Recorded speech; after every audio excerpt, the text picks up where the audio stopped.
Nous pouvons prêter notre attention là-bas. Je vais m'appesantir sur 4 formulaires. Le premier formulaire concerne l'aménagement et l'ouverture des bureaux de vote et de paiement. Le deuxième formulaire concerne le déroulement des opérations et la clôture. Le quatrième formulaire concerne le dépouillement et l'affichage. Et le quatrième formulaire concerne les incidents.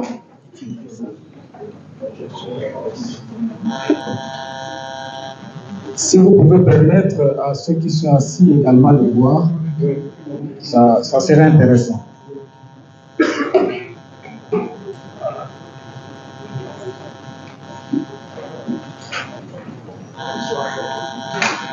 Comme vous le savez, la mission d'observation a mis en place un système de collecte de données. Et ce système devait fonctionner par les formulaires qui devaient être remis à nos observateurs pour la collecte de données sur le terrain.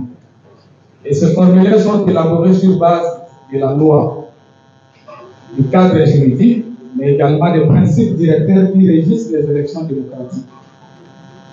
Et là, nous prenons quelques cas pour chaque formulaire. Pour le premier formulaire, nous ciblons les lieux où sont installés les bureaux de vote et de paiement. Notre loi électorale est claire là-dessus, sur les lieux où doivent être installés les bureaux de vote et de paiement. Et vous remarquerez qu'il y a 85% des bureaux de vote qui étaient installés à des endroits autorisés par la loi. Mais il se fait malheureusement que, à certains endroits, dans les lieux de culte, qui sont des lieux prohibés, on a retrouvé également les bureaux de vote et de dépouillement. En ce qui concerne l'impression de la carte d'ouverture au démarrage d'aide, quand nous avons formé nos observateurs, nous avons eu la présence des agents de la CENI qui nous expliquaient le fonctionnement du dispositif électronique de vote, parmi lesquels l'impression de la carte d'ouverture au démarrage. Et donc, c'est cette carte qui donne accès au démarrage du dispositif électronique de vote pour commencer les élections. Nous voyons qu'à 86%, on a eu ce dispositif électronique de vote qui a été ouvert avec cette carte. Mais à 13%, ce n'était pas le cas. Et vous comprendrez que 0 vote à l'ouverture nous donne déjà un nombre important de dispositifs qui contenaient déjà les votants avant l'ouverture du bureau de vote, qui est prévu par la loi à 6 heures.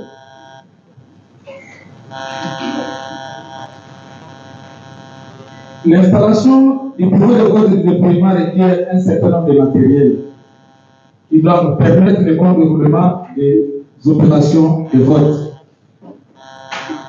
À 64%, on avait tous ces matériels. Mais il y a un pourcentage qui manque, il y a beaucoup de matériel qui manquait à certains endroits. Et vous pouvez le voir dans ce tableau. Il y a par exemple la liste des électeurs, il y a la liste des votants par dérogation, et ainsi de suite. Tous ces détails, vous l'aurez dans les rapports qui vous seront disponibles. Quant à l'heure du vote pour le premier électeur, vous savez que notre loi précise le vote a lieu de 6h à 17h. Et donc, c'est à 6h que nous devons voir le premier électeur qui vote. Il y a plusieurs fois voté à 6h. Par contre, beaucoup ont voté après cette heure-là et nous comprenons pourquoi certains n'ont pas voté à 6h. Quand nous allons parler des incidents. Mais pourquoi les bureaux n'ont pas ouvert à 6h? Il y a des raisons sur l'aménagement de ces bureaux de vote et de paiement, d'autant plus qu'il est requis qu'on puisse aménager les bureaux au moins 24 heures avant. Mais pour les questions de sécurité, on peut les faire le même jour, mais à condition que l'on puisse respecter l'heure de vote.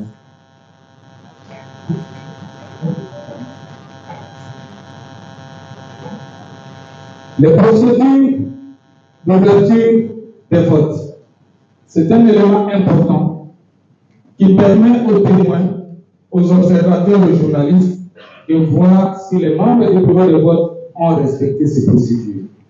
Il y en a plusieurs. Dans certains bureaux de vote, cela a été le cas. Dans d'autres, par exemple, ça n'a pas été. Et vous comprenez qu'il y a une logique, d'autant plus qu'il y a des bureaux de vote qui ont ouvert après. Et ça fait qu'il y a des procédures qui n'ont pas été respectées. Il y a des problèmes de dysfonctionnement de machines, des dispositifs électroniques de vote, et ainsi de suite. Le déroulement des opérations. La vérification de l'encre de l'équipe. D'aucuns croyaient que c'était un geste insignifiant. Et pourtant, l'encre de l'équipe répond à un principe directeur des élections démocratiques. Une seule personne, une seule voix. L'unicité du vote. À 90%, il y a une vérification de l'encre de l'équipe par les membres du bureau de vote. Et après ces 6,7%, il n'y a pas cette vérification. L'impression de la carte, la signature au PV, la demande du bureau de vote, la réclamation des contestations par les témoins. Je vais m'appesantir sur les réclamations et contestations. Il est demandé aux témoins, quand ils ont une réclamation ou contestation, qu'ils les signalent auprès des membres du bureau de vote, qui vont les prendre en compte dans les PV. Et vous verrez qu'à 36,23%, les réclamations, pour la plupart des cas, ont eu lieu, mais à 18%, ça n'a pas été pris en compte par les membres du bureau de vote et des députés. À la clôture du bureau de vote, il y a l'impression de la carte de clôture. À 90%, plusieurs bureaux de vote ont imprimé cette carte de clôture. Mais à 8,8%, il y a des bureaux de vote qui n'ont pas imprimé cette carte de clôture. Parlons des dépouillements. Déjà à l'ouverture des bureaux de vote, les membres du bureau de vote doivent montrer si l'heure était restée sans bulletin de vote. Donc, l'urne était vierge. Et à la clôture du bureau de vote, quand on va commencer le dépouillement, on va vérifier si l'urne avait encore les scellés. Et à 94%, on a constaté que l'urne est restée scellée. Mais on ne peut pas négliger le fait qu'à 5,8%, l'urne n'est pas restée scellée. Et vous comprendrez que le numéro scellé a changé selon la graphique que vous voyez là-bas. Et ceci a comme conséquence au niveau des résultats issus du dispositif électronique de vote ainsi que les dépouillements manuels. À 87%, il y avait conformité, mais à 6%, il n'y avait pas conformité. Et lorsque les témoins faisaient des réclamations, il y a des réclamations qui ont été prises en compte et d'autres non.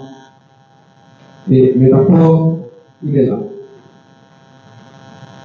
Il y a eu également l'interdiction de l'opération du dépouillement, comme cela a été le cas pour l'opération du déroulement de vote. Et à 78%, on montre que le dépouillement a eu lieu normalement.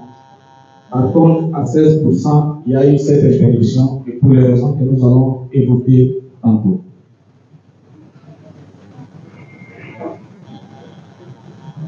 Pendant le dépouillement, il y a des parties prenantes qui sont présentes. Outre les membres du bureau de vote et de dépouillement, il y a les témoins, il y a les observateurs, il y a également les journalistes, mais aussi 5 électeurs choisis par le président du bureau de vote parmi les derniers votants.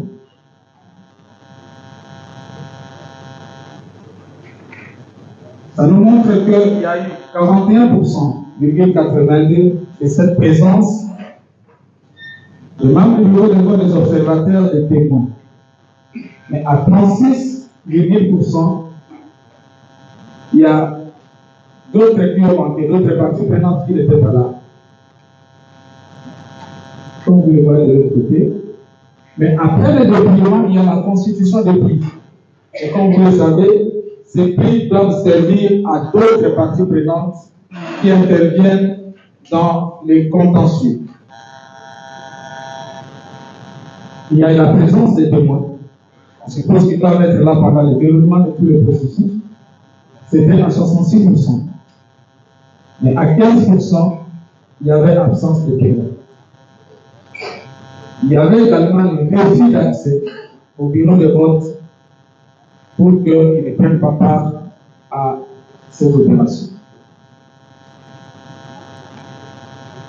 Nous passons directement aux incidents.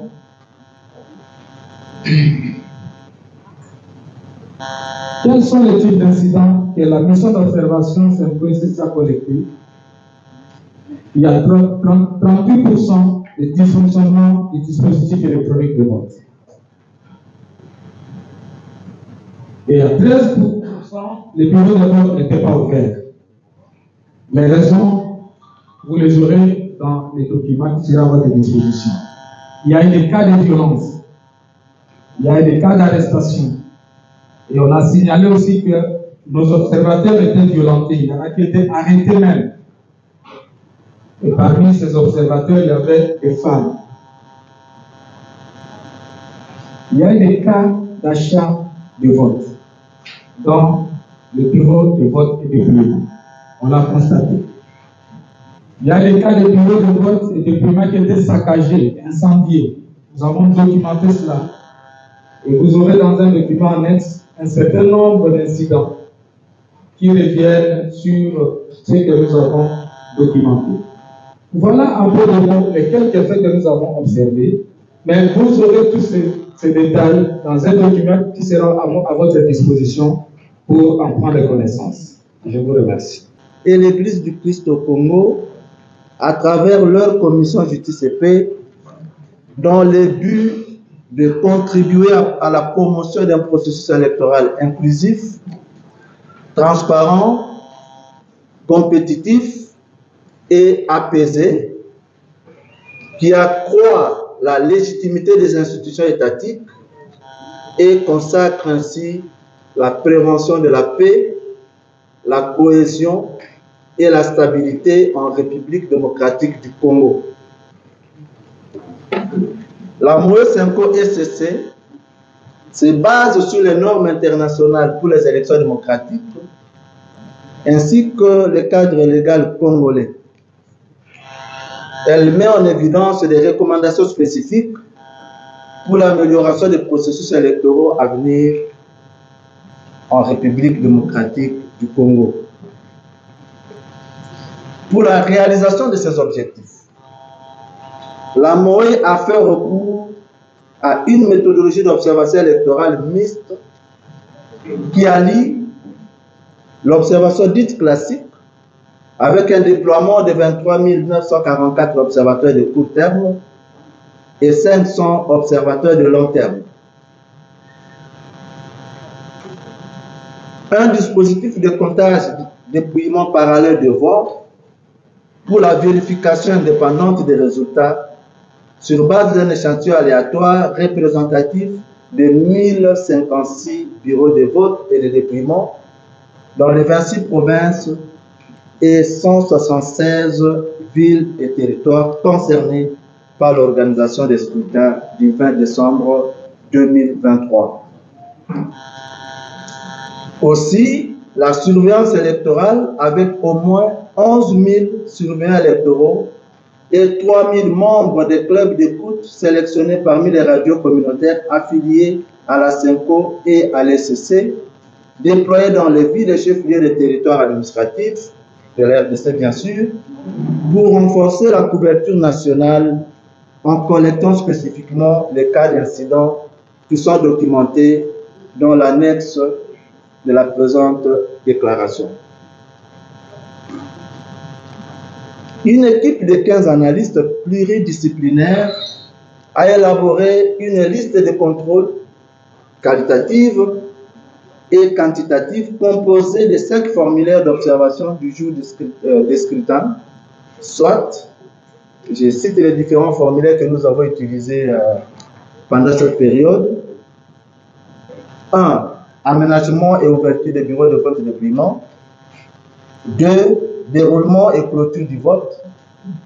3. Dépouillement. 4. Incidents. Et 5. Résultats présidentiels.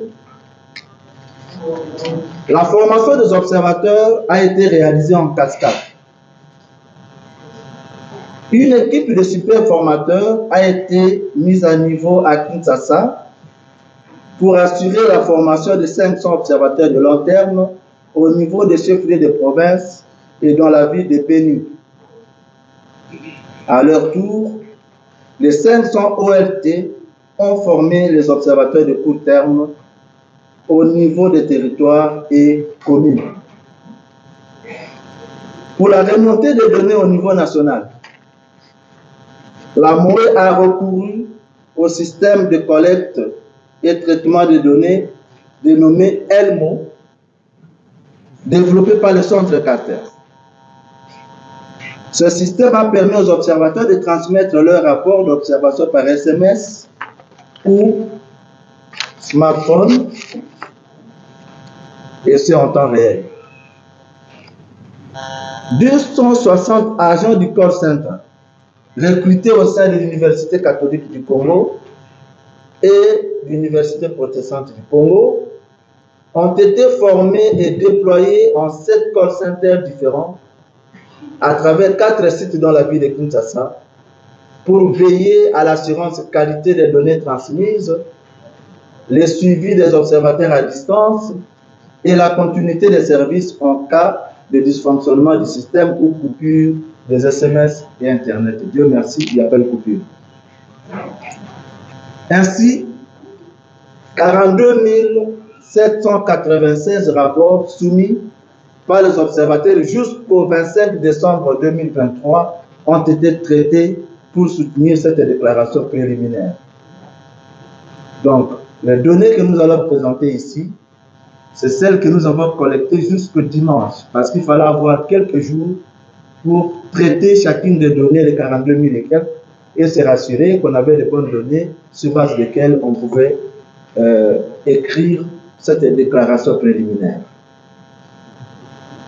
Les équipes des agents du call center continuent à collecter des rapports d'observation qui n'avaient pas été soumis avant cette date, en vue du rapport final d'observation électorale de la MOE 5 SCC pour ce cycle électoral. Pour l'aménagement du territoire, 8 788 rapports ont été traités. Déroulement des opérations de dépouillement, 6 758. Déroulement et clôture des opérations de vote, 6 950. Incidents, 5 407. Résultat présidentiel, 14 893. Total général, 42 796. La MOE 5 SCC a en outre mis en place une chambre de veille dont le rôle était de suivre de près l'évolution des scrutins et de communiquer sur le déroulement des opérations électorales les jours du scrutin et de mener en temps réel des plaidoyers auprès des parties prenantes concernées en vue, le cas échéant, de remédier aux incidents signalés. Voilà le petit mot introductif que nous avions à vous donner. À présent, nous allons continuer la cérémonie avec la présentation des faits qui vous sera donnée par le superviseur technique de la MOE, M. Joseph Bolessé. Je vous remercie.